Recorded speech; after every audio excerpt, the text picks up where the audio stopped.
what you're looking at here is our mock-up. Our project Breakpod 2024 was an exploration of the four-axis wire cutter that Boston Valley developed a number of years ago. We really wanted to test the limits and abilities of that machine.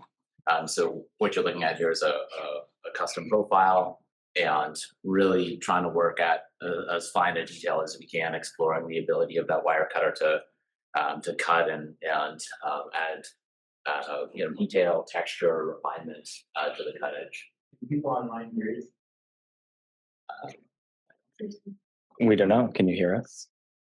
There we go. Shall I repeat? This microphone. Okay. Yeah, good. Why don't we go to the presentation? That's okay. That's fine. We will move that out of the way. You guys can always use one. Check.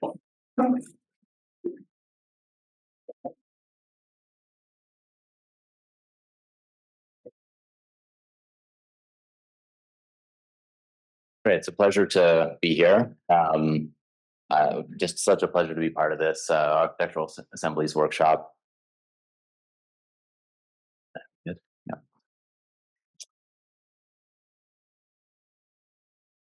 I'd like to first start by thanking the wonderful folks who made this event happen. The folks at Boston Valley, of course, John, Andrew, Greg, of course, Mick, Andy Brayman, and Omar for putting this event together. It's just such a pleasure to be part of the 9th iteration of this wonderful workshop.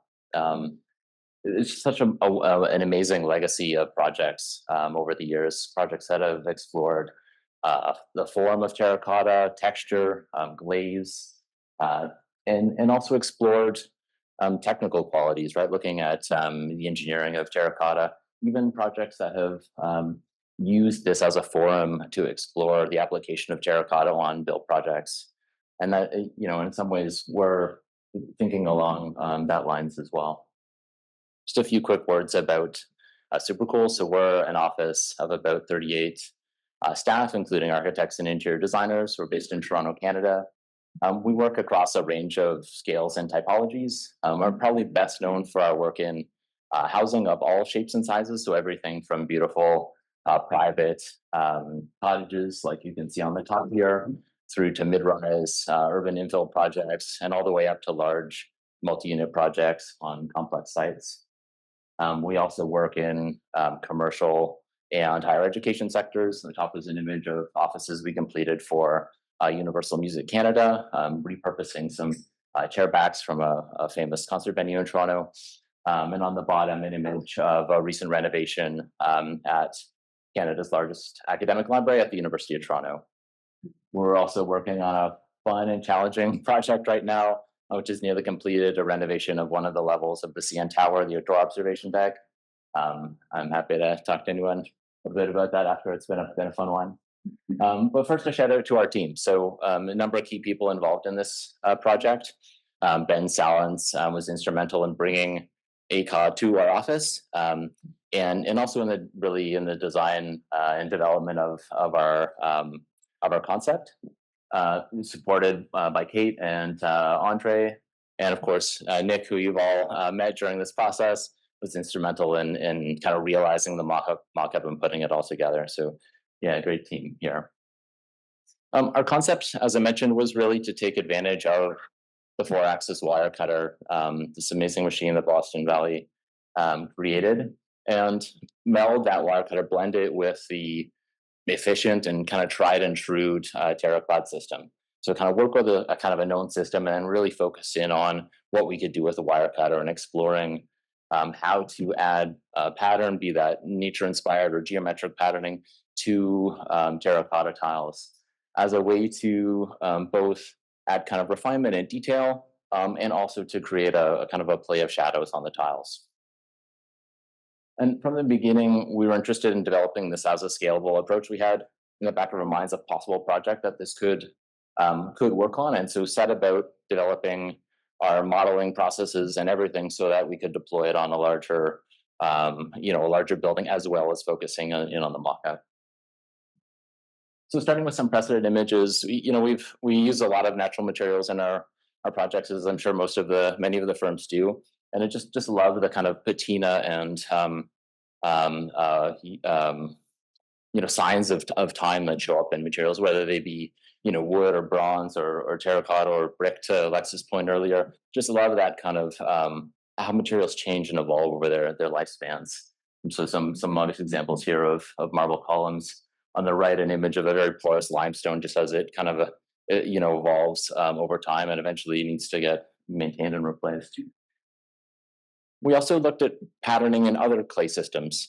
So thinking about bricks, modular clay units, and how they've been patterned historically. So an image from a project in our neighborhood in Toronto, and kind of more ordered patterning, and an image in the center of one of our projects where we reinterpreted some of those traditional modules and looked at ways to introduce patterning to our work.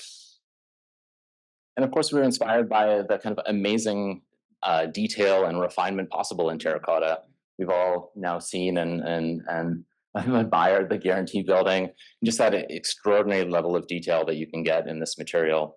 And thinking of the 4-axis wire cutter as another tool to add to an extruded terracotta system. So we have form, we have size of panels, we have texture, we have glaze, and thinking that the wire cutter is a way to add, in certain instances, a kind of a level of detail and texture in a kind of a planned way.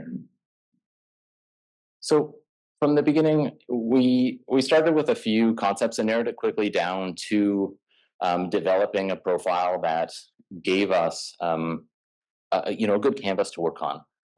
Initially we thought, okay, let's make an extrusion with a lot of fin space that we can start to cut away at.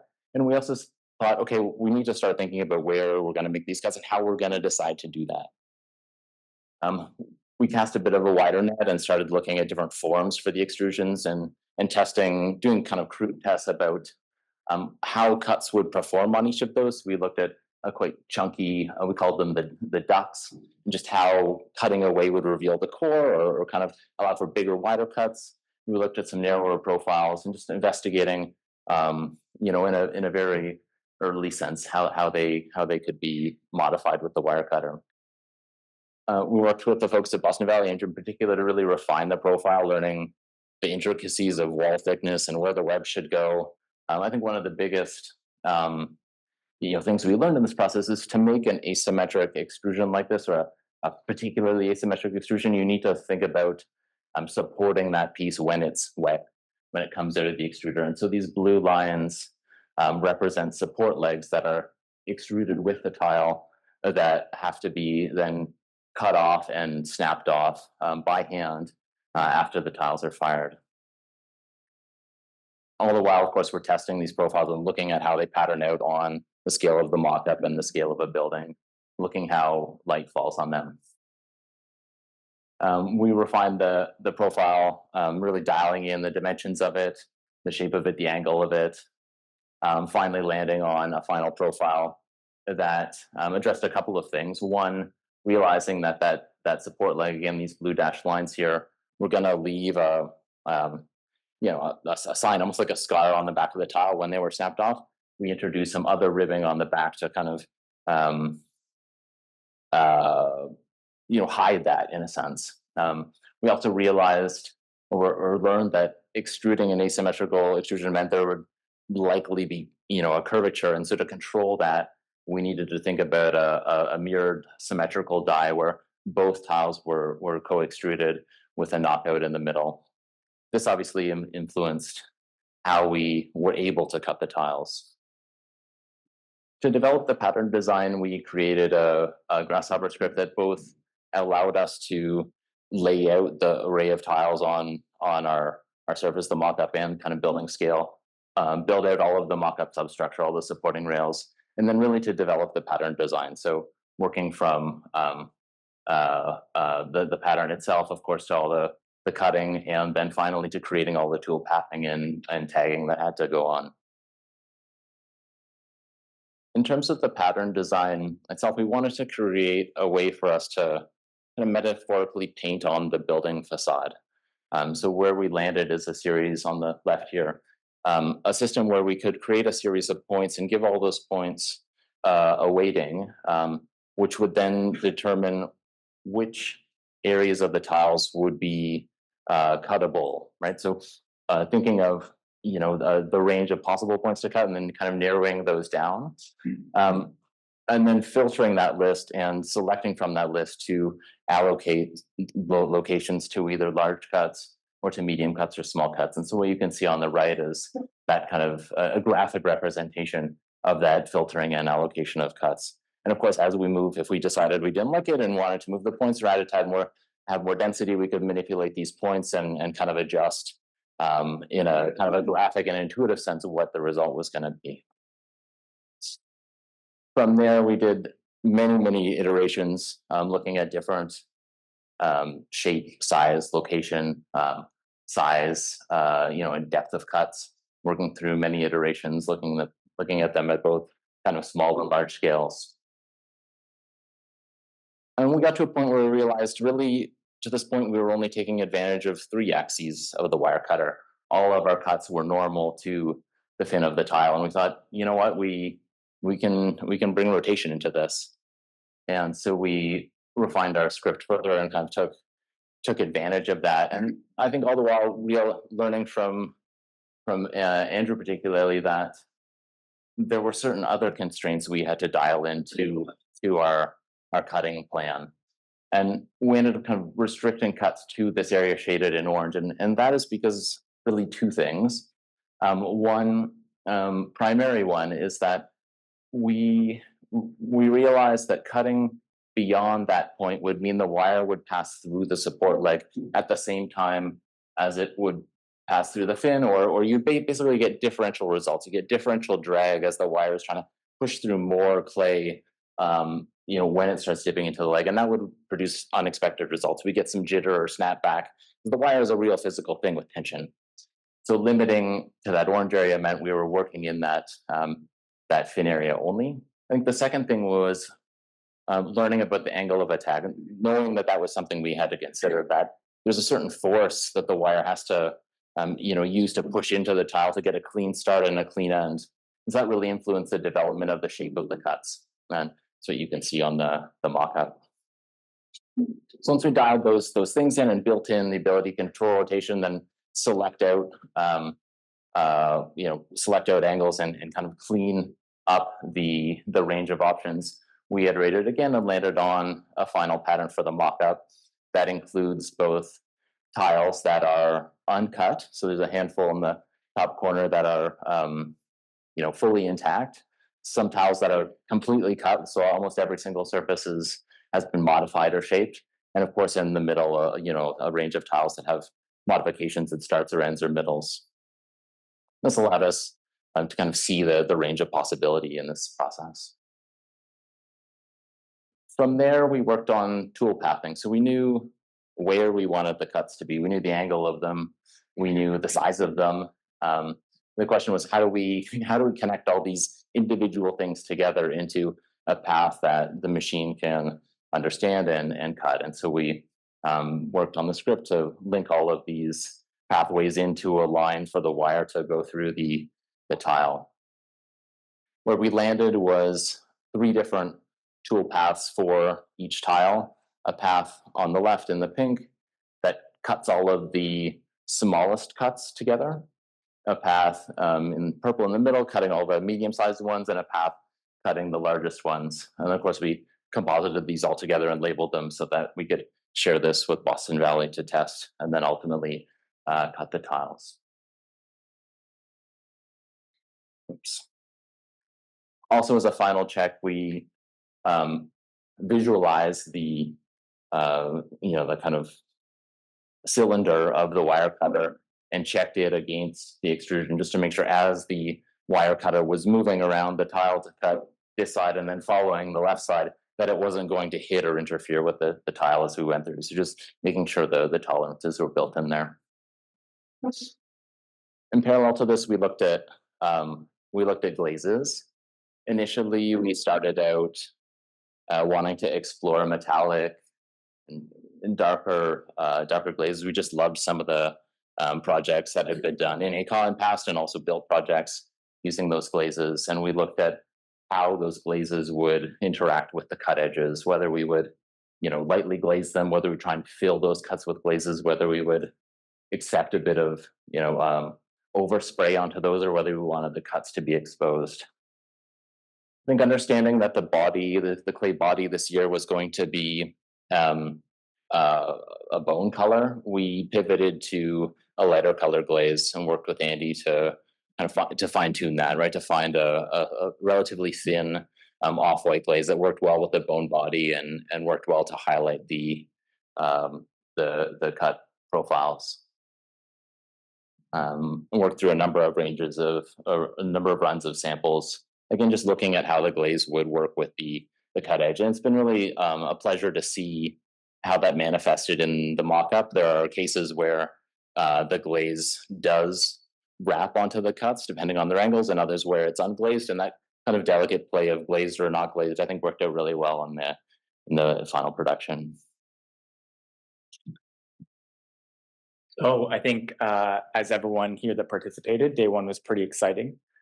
This is us unboxing our panels to see for the first time. On the right, you can see the first that came out. I think everything we had hoped for.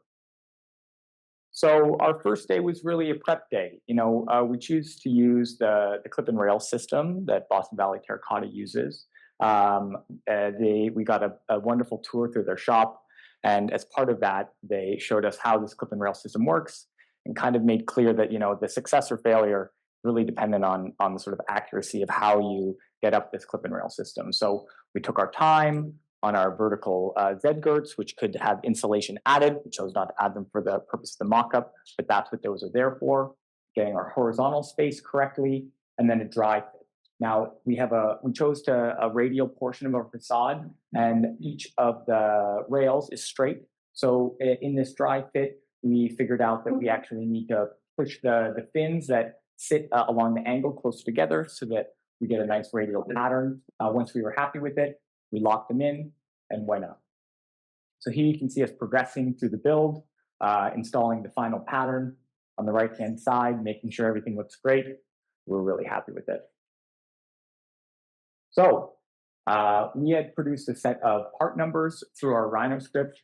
Boston Valley Terracotta used a slightly different set of numbers. They all worked great.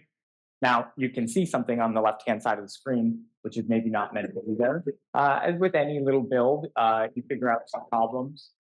We were able to, quickly grab some paint to cover these up, and there was no harm.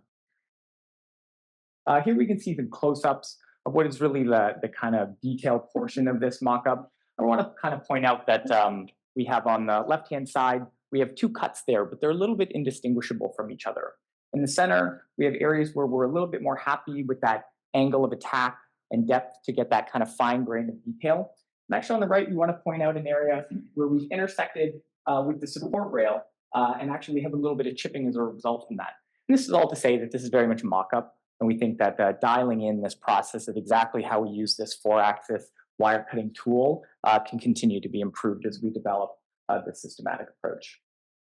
Here we can see our final mock-up in the sunlight. I think this switch over to the lighter color is really wonderful with respect to how the shadow plays on this, which I think is a really fundamental part of the design of this piece. You can even see those kind of tooth marks at the top in the shadow. We're really happy with the result. Moving forward, we can see some detail shots moving around the actual mock-up and focusing in on these almost chipped shale-like qualities at the edge of the panel. Again, adding in that idea of like ornament and detail where we feel that it's important.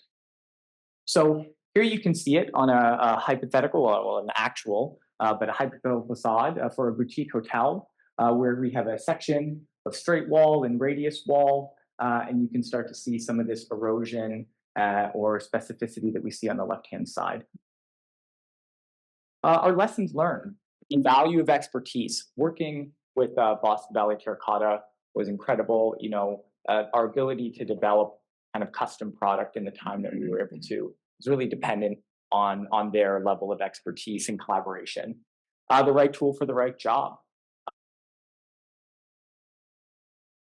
Support staff in the shop. We needed a drill press. We had a drill press. We needed a few other items. There was always a friendly and knowledgeable person to help us, and also the tools available. Sometimes you need help. We had two wonderful helpers from Carnegie Mellon University, two students that we were so happy to work with. We made some friends. Maybe we'll see each other again. And good planning helps, but backup plans are also helpful. So, you know, sometimes it's a trip to the paint store, sometimes it's something else. You never really know what it's going to be, but I promise you from some years in manufacturing, it's going to always be something. And I also think we benefited by focusing our design energy on a specific problem. We really wanted to play with the 4-axis wire cutter, and I think that allowed us to really dig deep into that problem. Yeah, so some possible next steps, not to steal your thunder, Mick, but I think it'd be wonderful to spend some more time with the wire cutter, to just camp out beside it with the computer and try and dial it in a bit more. I think that'd just be so much fun and just be so interesting to push its limits a bit further. I think that would be a way to push for maybe a greater level of detail or resolution, so to speak. I think it'd be fun to explore different glazes and clay bodies, a darker clay body possibly. Also just so inspiring to see the glazes that some of the other teams did this year, whether they, you know, both in variation and in 3-dimensionality, just to think about how those could work. I think the second last thing here is consider hand finishing, right? You could imagine this on a facade. You know, you could think, okay, perhaps there's an opportunity, you know, at some locations to hand finish those cuts and tool them and smooth them out, and maybe spot glaze them just to highlight the geometry and the process and kind of draw attention to it and celebrate it. I think the last thing is expand this, right? Develop a kit of parts to deal with openings, you know, window openings, door openings, etc. Maybe a version of this that's a freestanding louver. Just really explore its potential as a building system. I think with that, a final thank you to team of Boston Valley Terracotta, to University of Buffalo, folks at Carnegie Mellon, and of course to the other professional teams. It's been a pleasure to see what everyone else has been working on. It's truly inspiring.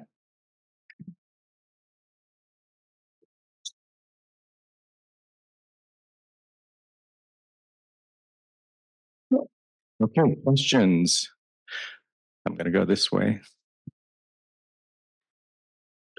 Hello, thank you for that wonderful presentation. I know you said that most of your considerations are aesthetic, but I am wondering if you've considered at all or considered looking into how the design of the fin and combined with your aesthetic and or material choices influence the radiative heating or cooling of the structure. Yeah, so thank you for the question. To be honest, we haven't, but kind of to my last point, it's been really inspiring seeing the work of other teams, right? There have been some teams who've done some fantastic work during this workshop to look at things like that and to look at profiles like this, shapes like this for evaporative cooling, integrating, you know, water management systems in there. So yeah, definitely the working here and being part of this group has opened up that as a possibility. Not one that we considered, but I think it'd be really interesting to develop that. Yeah, the fin makes it a kind of radiator, so it's a great question. I just wanted to ask real quick for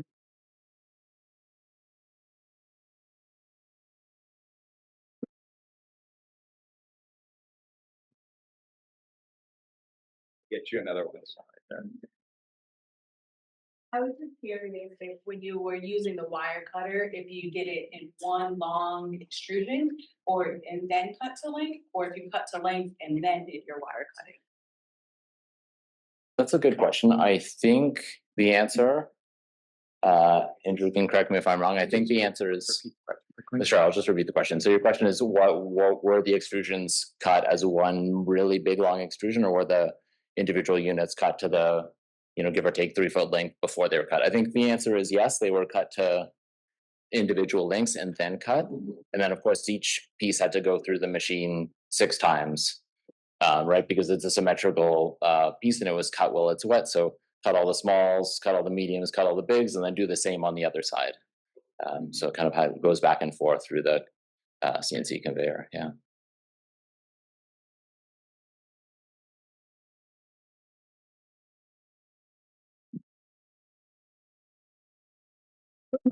in your presentation, you sort of indicated there were 3 overlapping tool paths for the 3 different depths of the cuts.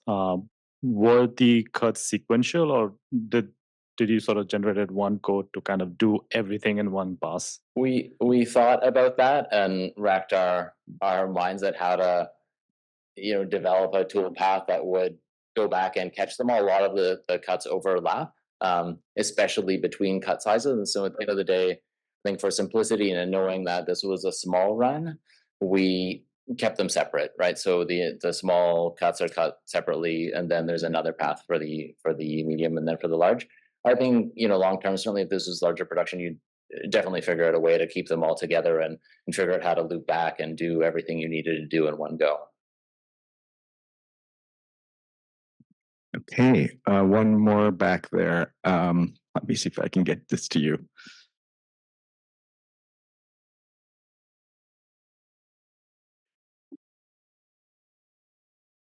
Did you consider revolving the wire during the cut to see, is that a possibility with this? It certainly is. And there was a remarkable project, I think by SOM, I want to say a few years ago, where they cut kind of a large kind of multi-core extruded column cover with a cut that is basically curves over its length. So 100% a possibility. I think we were interested in having multiple cuts with different curvatures rather than a single cut that kind of swoops through. But 100% a possibility.